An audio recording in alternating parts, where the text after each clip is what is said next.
Jadi ada yang nanya ke saya, apakah kemampuan untuk berinvestasi itu bisa dilihat atau enggak? Dan apakah faktor luck atau keberuntungan menjadi seorang investor agar berhasil itu juga bisa dilihat atau enggak? Jawabannya adalah sangat bisa. Jadi melalui patch atau human reading, kita bisa lihat, kita bisa cek seseorang itu punya bakat sebagai seorang investor atau enggak. Dan apakah kalau dia jadi investor bakal sering untung atau enggak ya. Jadi ini bisa dilihat. Kalau ketika pas dilihat dia bisa dia punya kemampuan itu, ya harus segera diaktifin. Karena kalau enggak ya sayang sekali ya kan. Jadi buat kalian yang punya faktor itu ya harus segera melakukan banyak investasi. Ya karena kekayaan kalian ada di sana gitu loh. Kalian bisa dengan gampang mendapatkan uang, mengumpulkan pundi-pundi kekayaan melalui investasi. Nah, jadi wajib diaktifin.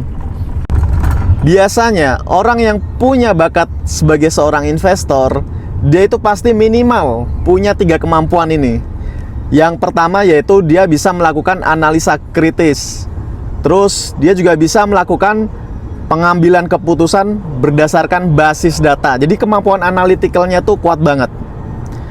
Lalu yang kedua, dia pasti punya kemampuan untuk melakukan manajemen resiko ya.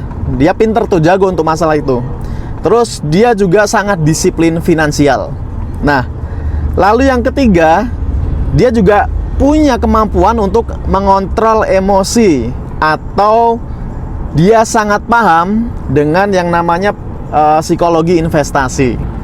Nah, biasanya orang-orang yang punya bakat sebagai seorang investor pasti minimal punya 3 hal itu. Jadi, bakat atau faktor luck dia sebagai seorang investor itu bisa dilihat melalui patch atau human reading. Nah, buat kalian yang ingin dibantu, apakah kalian memiliki itu atau enggak? Silahkan kontak admin dan nanti akan dicek kalau kalian punya bakat dan faktor luck sebagai seorang investor.